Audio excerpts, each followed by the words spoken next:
Welcome to Ebenezer maths academy.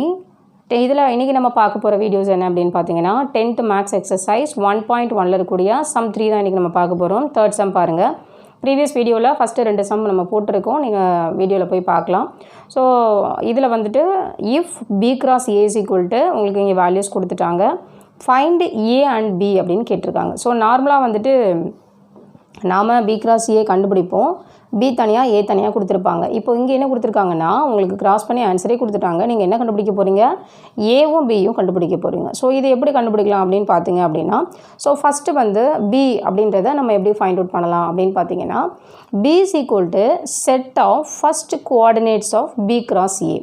அப்போது first coordinates of B cross ஏவை தான் நம்ம என்ன சொல்கிறோன்னா பின்னு சொல்கிறோம்.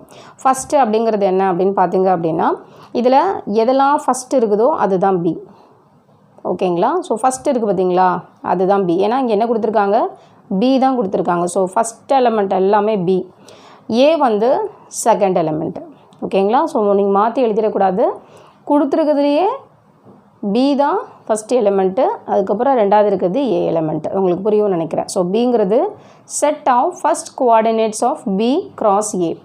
அப்போ ஏன்றது என்ன அப்படின்னு நீங்கள் பார்த்தீங்க அப்படின்னா, ஏ அப்படின்றது set of second coordinate of B cross A. ஓகேங்களா? புரியுதா? ஸோ இப்போ இது வந்துட்டு second coordinate of A cross A, B cross ஏவை தான் நம்ம என்ன சொல்கிறோன்னா ஏன்னு சொல்கிறோம். இப்போ ஆன்சர் போடலாம். ஸோ இப்போ நம்ம என்ன கேட்டிருக்காங்க, நமக்கு ஏ அண்ட் பி தனியாக கண்டுபிடிக்க சொல்லியிருக்கிறாங்க. ஸோ ஃபஸ்ட்டு ஏ கண்டுபிடிக்கலாம். ஏங்கிறது என்ன, set of second coordinates of B cross ஏன்னு கொடுத்துருக்காங்களா. அப்போது கொடுத்துருக்குதுல எதெல்லாம் செகண்டோ அதுதான் நம்மளோட ஏ. இப்போது என்ன கொடுத்துருக்காங்க, 3 4 3 4 3 4 கொடுத்துருக்காங்க. அப்போது நமக்கு ஒரு செட்டுக்குள்ளே இங்கே பாருங்கள், உங்களுக்கு இதை காமிச்சா புரியும் நினைக்கிறேன். ஓகேவா? ஸோ இப்போ இதில் பாருங்களேன், பி இது வந்து ஏ இல்லையா. ஸோ ஏல பாருங்கள் 3 4 3 4 3 4 அப்படின்னு கொடுத்துருக்காங்களா. அப்போது நம்ம செட்டுக்குள்ளே எப்படி எழுதணும், 3,4 தான் எழுதணும். மீதி ரிப்பீட்டட் நம்பர் செட்டுக்குள்ளே நமக்கு வராது. அப்போது ஏங்கிறது என்ன, 3,4 மட்டும்தான். நான் சொல்கிறது உங்களுக்கு புரியுதா? அப்போ இதுதான் உங்களோட ஏ. ஏன்றது என்ன, செகண்ட் எலிமெண்ட் எல்லாமே ஏ. ஓகேவா? Second coordinates of B cross A, இது எல்லாமே உங்களுக்கு ஏவாயிடும். இப்போ உங்களுக்கு புரியும்னு நினைக்கிறேன். 3,4. அப்போ ஆன்சர் என்ன வரும், ஏ இஸ் ஈக்குவல் டு 3,4. புரிஞ்சுதா? அடுத்தது பி எழுதணும். பி பாருங்கள், உங்களுக்கு கொஷின் காமிக்கிறேன். B okay.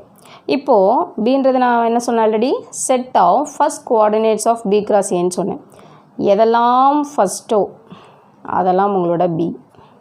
ஓகேவா? ஃபஸ்ட் என்ன, -2 -2 0 0 3 3. இப்போ எப்படி எழுதுவீங்க பியை, -2 0 3 அவ்வளோதான். ஏன்னா 2 தடவை வருது, நம்ம செட்டுக்குள்ளே ஒரு தடவை தான் எழுதுவோம். ஸோ -2 0 3. ஓகேவா? ஆன்சர் எழுதலாமா? அப்போ பி இஸ் ஈக்குவல் டு -2 0 3. ஓகேவா? இதுதான் உங்களோட பி. ஸோ ஏங்கிறது 3,4, பிங்கிறது -2 0 3. ஏன்னா ரிப்பீட்டட் நம்பர்ஸ் நமக்கு வரக்கூடாது. ஸோ இந்த வீடியோவில் நம்ம சம் 3 பார்த்துட்டோம். நெக்ஸ்ட் வீடியோவில் நம்ம அடுத்த சம் பார்க்கலாம். தேங்க்யூ ஸோ மச் ஃபார் வாட்சிங்.